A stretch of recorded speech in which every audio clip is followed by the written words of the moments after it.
안녕하세요. 볼만차 기자들입니다. 자, 이번 주도 소식이 많았습니다. 네. 전해드릴 소식이 많으니까 빨리빨리 본론으로 가도록 하겠습니다. 1부는 이번 주 나온 보도의 팩트체크 그리고 비하인드를 전하는 시간입니다. 네, 창 기자 단독으로 시작을 하겠습니다. 울산 캡틴 신진호가 동해안 라이벌 포항으로 갈 예정입니다.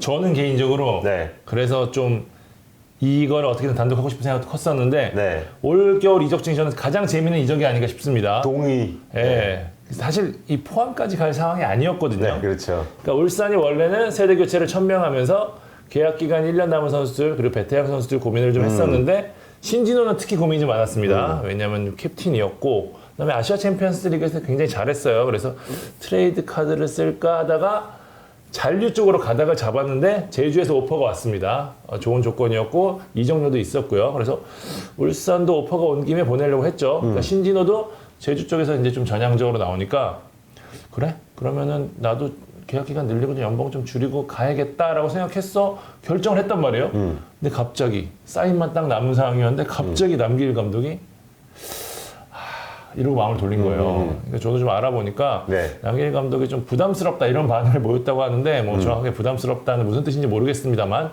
신진호도 좀 그렇고 제주 구단도 그렇고 좀 황당한 상황이 됐었죠. 네. 이렇게 된 김에 다시 또 울산으로 가긴 좀 그러니까 그렇죠. 타팀 이적을 좀 염두에 뒀는데 나온 구단들이 뭐 강원이라는 이름도 있었고 그 중에서도 포항이 적극적이었습니다. 김기동 감독이 직접 연락해서 신진호의 마음을 사로잡은 걸로 알고 있고요. 전화하면 끝이지. 그러니까요. 네. 포항이 신진호를 품으면서 최영준이 떠난 자리를 제가 볼 때는 아주 훌륭히 외웠다고 좀 판단이 됩니다. 그렇죠. 과거 신진호는 공격형 미드필더였지만 지금은 중앙 미드필더에 가깝고 물론 전문 수비형 미드필더는 아니지만 이승모, 이수빈으로 그 자리를 꾸리려고 했던 거에 비하면 신진호 선수가 들어간다면 굉장히 좋은 영입이 될 거고요. 오범석, 신광은 신진호까지 데려오면서 이제 과거에 팀을 떠난 선수들이 하나씩 들어오는 맞아요. 모양새도 좀 재미가 있고 네. 무엇보다 이제 신진호 선수의 복귀로 내년 동해안 더비 진짜 재밌을 것 같은데 세레머니 하나 안 하냐. 저도 그게 궁금합니다. 지금 네. 인터뷰도 좀 해보고 싶어요. 예. 네, 커뮤니티 댓글에도 신진호가 굉장히 많이 올라오고 있습니다. 창 기자 되게 재밌는 단독을 한 것 같고 어떻게 하다 보니까 중미들의 연쇄 이동이 또 다른 루트로 좀 일어난 것 같아요. 그래서 상위권 팀들이 다 싹 바뀌었거든요, 지금. 맞아요. 이 다음 시즌을 지켜보는 포인트가 될 것 같기도 합니다. 자, 류재문 선수가 전북으로 간다는 보도가 나왔습니다. 네, 대구- 오피셜도 나왔죠, 오늘? 네, 11일자로 류재문 전북 오피셜이 떴고요. 보도가 처음에 그 단독 보도가 나온 날 계약을 했습니다. 그래서 메디컬을 제대로 통과를 했고 이게 뭐 전북과 대구의 이해관계가 전형적으로 맞물린 이적이라고 보면 되는데 그래서 스무스하게 좀 이어졌어요. 대구 같은 경우에는 준주전급 지금 다 어떤 다른 곳으로 보내고 있잖아요. 그래서 이적료를 취하고 있는데 그 중에서도 류재문이 이적료를 받을 수 있는 선수 중에 좀 가장 굴지가 큰 선수였고 이적료가 대략 한 5억 정도가 발생한 걸로 알고 있고 전북은 손준호로 인해서 지금 뭐 50억 넘게 벌었는데 그 중에 아주 조금 투자를 해서 최영준의 파트너 혹은 최영준의 백업을 영입을 했습니다. 그래서 저희가 뭐 류재문에 대해서 잘 모르는 팬들도 많은데 현장의 평가는 생각보다 괜찮다. 센스도 있고 높이도 있어서 나름대로 역할을 할 것이다. 이런 기대감을 보여주는 그 관계자들이 많았습니다. 그래서 류재문이 어떤 역할을 할지 한번 기대해봐도 좋을 것 같습니다. 다음 소식은 수원FC로 가보겠습니다. 윤주태와 알리바이프가 보도가 떴습니다. 네. 팩트 체크 좀 해주시죠. 네. 일단 뭐 저희 수원FC 특집 보신 분들은 기억하실 수도 있는데요. 네. 기억이 안 나시면 다시 보시면 아실 수 있는데 제가 수원FC가 수도권에서 뛰던 베테랑 공격수를 원하고 있다. 그리고 네. 아시아 쿼터로 국내에서 뛰던 선수를 데려올 계획이라고 말씀을 드렸어요. 이게 윤주태와 알리바이프였습니다. 수원FC가 두 선수 영입을 추진한 지가 사실 좀 꽤 됐는데요. 수원FC는 안병준 보내면서 이제 기존의 라스에 양동현, 윤주태 동반 영입을 좀 꽤 했었습니다. 양동현은 던딜이 됐고 윤주태는 협상이 좀 길어진 상황이었는데 그러던 중에 수원FC가 원래 외국인 선수 두 자리가 되겠죠. 측면에 뛰는 브라질 선수 한 자리를 채웠고 다른 한 자리에 측면 공격수를 염두에 뒀는데 생각을 바꿨습니다. 아직 발표가 되진 않았지만 브라질 출신의 최전방 공격수와 합의가 된 걸로 알고 있거든요. 어느 방송에서 이제 무릴로 이야기도 나오는데 저희 방송에서 제가 한두 번 얘기했는데 무릴로는 사실이 아니고요. 물론 염두에 둔 적은 있었습니다. 그러니까 수원FC는 외국인 선수 자리에 기존의 라스, 측면 공격수, 최전방 공격수를 더했어요. 그러니까 브라질 출신의 최전방 공격수가 더해지면서 윤주태가 들어올 자리가 없어진 거예요. 겹치죠. 네, 그러면서 윤주태는 보도와 달리 수원FC에 안 올 가능성이 높아졌고요.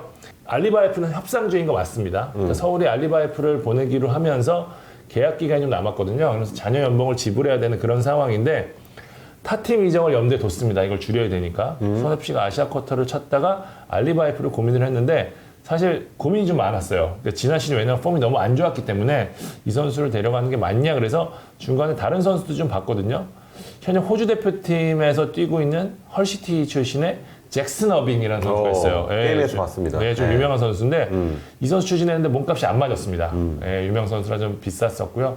그래서 사실 알리바이프로 선회한 걸로 아는데 지금 현재 서울과 이제 여러 가지 뭐 연봉 보조라든지 여러 가지 부분에 대해서 좀 협상을 중인데 던딜까지는 시간이 좀 걸릴 것 같고요. 김동현 감독도 이 보도 때문에 안 될 수 있다고 좀 걱정을 하고 계시는데 네. 일단은 좀 지켜봐야 되는 그런 상황입니다. 네. 수원FC 입장에서는 이 선에서 좀 여러 포지션을 소화할 수 있는 알리바이프에 대한 매력을 느낀 건 사실입니다.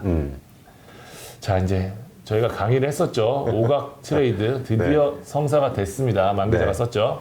그 찬 기자가 라방에서도 언급을 했었고 지난 방송에서도 강의를 했었고 네, 맞아요. 그래서 이제는 다들 아시게 된 맞아요. 이 복잡한 딜이 성사가 됐습니다. 정확하게는 오각 트레이드가 아니라 연쇄 이동으로 좀 봐야 이게 합니다. 포인트입니다. 이게 네. 그림은 오각 트레이드 그림이 됐는데 됐어요. 결국에는 이어가게 된 거예요. 네. 정확하게는. 예. 제가 단독 보도 기사에도 오각 쓸까 연쇄 이동 쓸까 하다가 맞아요. 오각으로 아시는 분들이 너무 많아서 그래서 키워드를 조금 더 잘 아실 만한 키워드 던지다 보니까 오각으로 나온 건데 일단 자세히 좀 보면 울산과 협상을 하던 강원이 김지현을 그 울산에 보내기로 하면서 매듭이 풀렸다고 좀 볼 수 있습니다. 울산이 당초 더 적은 금액을 제시했는데 근데 울산이 지금 급하잖아요. 당장 클럽 월드컵 나가야 되는데 국내 공격수가 없거든요. 맞아요. 그리고 여름에 오세훈이 오기 전까지 최전방을 지켜줄 국내 공격수 찾다가 김지현을 낙점을 했고 오퍼를 던졌습니다. 예초에 간바가 던진 그 금액과 비슷한 수준 뭐 액수를 맞추면서 딜이 완성이 됐고요. 그러면서 부산에서 영입한 이규성을 성남으로 자연스럽게 보낼 수 있었습니다. 이규성이 그 상주에서 정경호 코치와 함께 했잖아요. 맞아요. 그래서 그 울산이랑 딜이 된 다음에도 성남 가고 싶다 이렇게 의지를 좀 계속해서 보였었죠. 그래서 이제 오피셜이 안 떴던 건데 결국은 원하는 대로 성남으로 가게 됐고 울산 입장에서 보면 신영민이 와서 맞아요. 당장은 신영민이 뭐 3년 4년 뛸 것도 아니고 당장은 이제 이규성보다는 뭐 신영민으로 할 수 있기 때문에 그렇죠. 1, 2년은 버틸 수 있잖아요. 네, 이규성을 임대 그 형식으로 좀 보내줬고 이규성과 트레이드 되는 것으로 알려졌던 박정희는 이적료를 받고 일찌감치 부산으로 갔습니다. 네, 이규성도 뭐 이적 후 바로 임대가 되는 상황이라서 그 저희가 말씀드렸던 16주 후 이적, 그 피파 새로운 규정이죠. 예, 이것 때문에 좀 문제였는데 뭐 문제 없다고 연맹에서 유권 해석을 내렸습니다. 이 규정이 뭐 원래 연대기여금 뭐 이런 걸 피하려는 편법 때문에 만든 규정인데 이번 딜은 뭐 그런 세량 사항이 없었고요. 이게 재밌는 게 지금 말씀하셨던 게 원래 그림으로 보면은 어차피 저 이적료 받고 보내고 이쪽 이적료 받고 보내니까 네. 박정현 플러스 현금으로 이규성 데리고 온 거 아니야 그럴 수 맞아요. 있는데 아니에요. 다 개별 딜이라는 거 다시 한번 개별 말씀드리겠습니다. 딜이에요. 네, 그래서 이 에이전트뿐만 아니고 구단 관계자들도 머리를 싸맸다는 그런 후문이고요. 이규성 건이 인정을 받은 만큼 기존의 상박 트레이드도 완성이 됐습니다. 이것도 명확하게는 삼각은 아니에요. 맞아요. 예. 삼각은 삼각이지만 삼각은 아닌 그런 트레이드인데 성남은 강원과 상관없이 우리는 대전하고만 한다는 맞아요. 예. 그런 입장이었거든요. 그래서 박용지가 성남으로 가고 김동현은 대전으로 갔습니다. 여기서 대전과 강원의 트레이드가 인정받으면서 이현식이 대전으로 가고 김동현이 강원으로 다시 갔습니다. 네, 김동현도 대전을 거쳐가는데 문제가 없는 걸로 마무리가 됐습니다. 이게 네. 아무튼 이 그림이 완성이 됐고 네. 키는 김동현 선수가 쥐고 있었다는 거 네. 그리고 밑에 키는 김지현 선수가 쥐고 있었다는 거 이게 네. 하나씩 매듭이 풀리면서 연쇄 이동이 됐고요. 네. 그러면서 각 팀들이 서로 원하는 니즈를 모두 채운 맞아요. 네, 그게 그런 중요하지. 딜이 됐다는 거 네. 그래서 재미있었던 딜이라는 거 다시 한번 말씀드릴게요. 네, 이게 시작이 다시 돌아보면 김동현 그냥 서울 가고 끝날 줄 알았더니 이게 다 꼬이고 꼬여서 거기서 나비 효과가 김동현이 서울 못 간 나비 효과가 네. 6명이 이동으로 바뀐 거예요. 네, 그래서 어떤 관계자 그러더라고요. 김동현 좋은 선수 맞고 올릴 때 맞는데 이 정도로 맞아요. 모든 이적을 좌우할 정도의 주연 배우가 맞냐 할 정도가 본인도 아마 놀랐을 것 같아요. 맞아요. 예. 근데 결국은 김동현은 강원에서 새 출발하게 됐습니다. 아직 사인은 안 했는데요. 네. 14일 날, 13일 날쯤에 사인하는 걸로 알고 있습니다. 네. 예. 다음 소식은 창 기자가 지난 방송에서 던진 떡밥 때문에 이야기가 많이 나왔는데요. 두 젊은 선수의 유럽 진출 이야기를 한번 해보겠습니다. 먼저 시도민 구단 선수의 독일 진출 도전 이야기부터 좀 해주시죠. 제가 이 상황을 계속 지켜보던 건이었는데 네. 취재를 열심히 하고 있었는데 한 방송에서 이야기가 나왔더라고요. 뭐 시도민 구단 선수라고 했는데 다들 아시더라고요. 네, 김대현 선수입니다. 네. 그 올림픽 대표팀 에이스고 대구 돌격대장인 김대현이 올 시즌 독일 진출, 그러니까 정확하게는 유럽 진출을 추진하고 있었는데요. 그러니까 추진 중, 도전 중이라는 말이 딱 맞는 것 같아요. 예, 뭐 협상 중이라는 말이 아니라 이 두 가지 표현이 맞는 것 같은데 김대현 선수가 이제 사실 지난 시즌 다소 폼이 떨어지긴 했지만 개인기도 좋고 스피드도 있고 뭐 센스도 있고 뭐 잠재력도 재능이, 있고. 예, 센스가 괜찮거든요. 그렇기 때문에 본인도 큰 무대에 대한 욕심이 있고 그래서 유럽 쪽을 알아봤는데 독일 쪽만 알아본 게 아니고요. 뭐 터키, 뭐 포르투갈, 뭐 두루두루 좀 접촉을 한 걸로 알고 있습니다. 네. 그러니까 구체적으로 관심을 보인 팀 이름 정도 제가 좀 공개를 해드릴게요. 이게 포르투갈은 파말리칸, 이게 이름이 맞는지 모르겠습니다. 이게 지난 시즌 6위를 했던 팀이고 현재 16위를 달리는 팀이고요. 독일은 이제 하노버 그리고 헤르타 베를린. 야, 헤르타. 예, 세 팀 다 관심을 보인 정도고 제가 확인해 본 결과 구체적인 오퍼는 없었습니다. 네. 예, 그러니까 마냥 기다릴 수 없기 때문에 김대현 측에서는 이제 다른 국내 클럽도 좀 알아봤었는데 울산 쪽과 현재 협상을 하고 있는 것으로 전해졌고요. 제가 울산 특집하면서 저희가 김대현 선수랑 트레이드했다, 뭐 트레이드 대상자 얘기를 말씀을 드리지 않았지만 네. 그런 적이 있었다고 말씀드렸는데 다시 한번 접촉한 것으로 알고 있습니다. 일단 대구는 해외 진출 시에는 대승적으로 보낼 수 있다는 입장인데 국내 팀의 경우에는 이제 아직 계약 기간이 남았으니까 이적료 부분 등이 있잖아요. 그러니까 해결해야 되는 부분이 좀 많아서 상황을 지켜봐야 되고 일단 양측 모두 긍정적인 거는 팩트입니다. 네. 또 다른 선수는 송민규였습니다. 네. 떡밥 관련 댓글로 송민규가 지안파 클럽, 예, 아우크스부르크로 뭐 간다, 뭐 제안을 받은 거 아니냐 이런 얘기가 나오더라고요. 저희 그 영상 밑에 이제 댓글이 그렇게 달려 있더라고요. 네. 참, 요즘 분들은 빠르세요. 네. 그래가지고 사실 저는 이 얘기 처음 들었거든요. 그래서 한번 좀 알아봤었는데 송민규 선수의 현 에이전트 그리고 아우크스부르크로 많이 보냈던 에이전트가 있습니다. 이 두 분 쪽 모두 다 취재를 했는데 일단 결론부터 말씀을 드리면 사실이 아닙니다. 그러니까 아우크스부르크가 뭐 관심이 있을 수는 있는데 이 관심을 한국 쪽에 송민규 쪽에 구체적으로 표명한 건 아닌 걸로 좀 알고 있고요.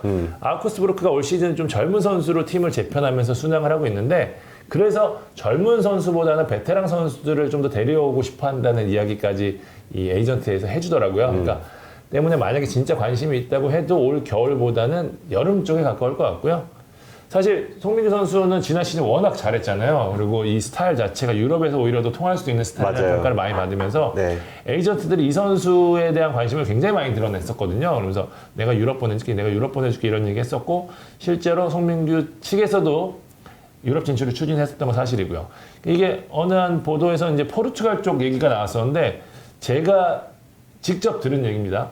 사실은 벨기에 주필러 리그였습니다. 예, 이런저런 이유로 협상이 멈춰졌는데 이 이야기는 제가 나중에 드릴게요. 이게 굉장히 재밌는 부분들이 많이 있는 얘기라서 이게 혹시라도 딜이 되거나 혹시 아예 안 될 경우에 제가 다시 한번 말씀을 드리고요. 어쨌든 확실한 건 송민규 선수는 유럽 쪽에 대한 관심을 갖고 있는 게 분명하고 앞으로도 추진할 생각이 있다. 이렇게 말씀을 드리도록 하겠습니다. 그래서 됐고 지난 떡밥 때 얘기했던 선수가 이 두 명 중에 한 명이지 이게 궁금한 포인트인 것 같은데요? 아닙니다. 아니에요? 또 제 또 있어? 떡밥은 다른 선수고요. 네. 예상치 못한 선수, 예상치 못한 곳이라는 거 다시 한번 말씀드리겠습니다. 예, 그럼 조금만 더 얘기해줘요. 그게 지금 딜이 조금 잘 진행되고 있는지. 협상이 시작이 된 걸로 알고 있습니다. 이게 오퍼는 왔고요. 네. 예, 진행 중인 걸로 알고 있습니다. 이게 바이아웃을 제시한 거기 때문에 네. 사실 뭐 원한다면 갈 수 있는 상황이라 네. 예, 그런 상황으로 알고 있습니다. 떡밥 하나 던지면 좋을 것 같은데 네. 제가 하나 던지겠습니다. 그러면. 그러시죠. 예, K리그의 명문 구단의 명품 미드필더가 일본 J리그 팀에 관심을 받고 있습니다. 가는 거예요? 관심만? 아직까진 관심. 알겠습니다. 그 두 명 중에 한 명을 영입한다는데 그 두 명 중에 한 명이 그 선수입니다. 네. 나중에 너무 어렵다. 나는 모르겠어. 나중에 좀 더 구체적으로 드러나면 방송을 통해서 풀어드리겠습니다. 자, 알겠습니다. 볼만찬 스쿼드로 진행되는 2부에서 뵙도록 하겠습니다.